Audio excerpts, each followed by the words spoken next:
mengerikan hadisnya. Saking syirik yang mereka lakukan, Seharusnya orang-orang yang mampu bersujud. mereka meyakini hal ini.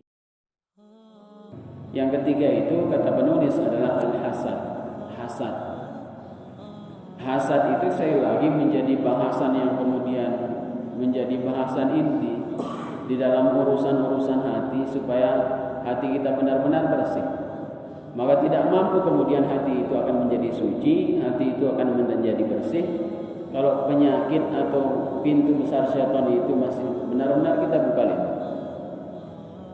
Makanya hasad itu ini mungkin menjadi bahasa kita, hasad gitu. Kalau bahasa artinya itu yang dengki gitu. Tapi sering kita pakai hasad. Di dalam dialog sehari-hari kita sering kita bilang hasad. Bahasa sederhananya dengki gitu, iri. Makanya kemudian apa yang disebut dengan hasad itu ada yang paling tinggi, itu yang disebut dengan hasad itu apa? Tamanna zawala ni'matillah 'alal ghair. Itu yang paling tinggi.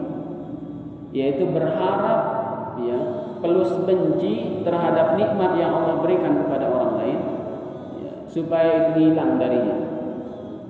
Dan yang parah lagi adalah nikmat itu pindah kepada dirinya. Itu yang paling tinggi. Kemudian ada orang-orang yang cuma benci saja.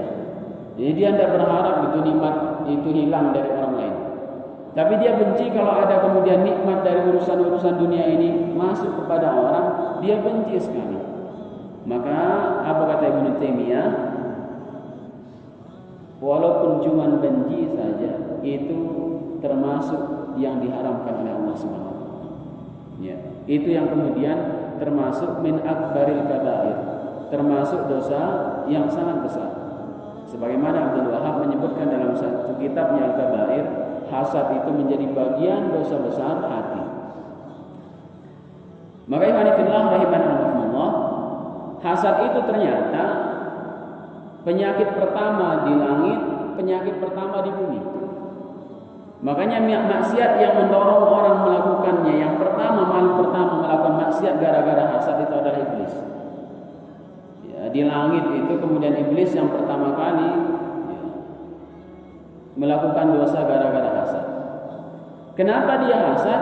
Makanya tabiatnya kita itu, salah satu tabiat kita itu yang perlu benar-benar kita atasi adalah apa?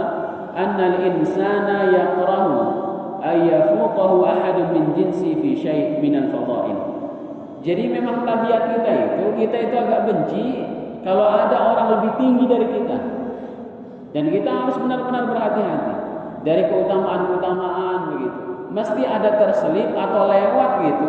Walaupun mungkin kebenciannya tidak sampai kemudian hasad, tapi ini tabiat kita.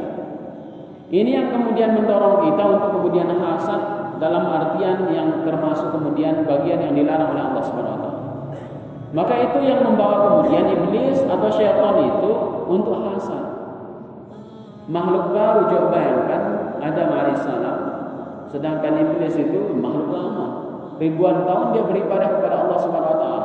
Tiba-tiba disuruh sujud kepada Adam.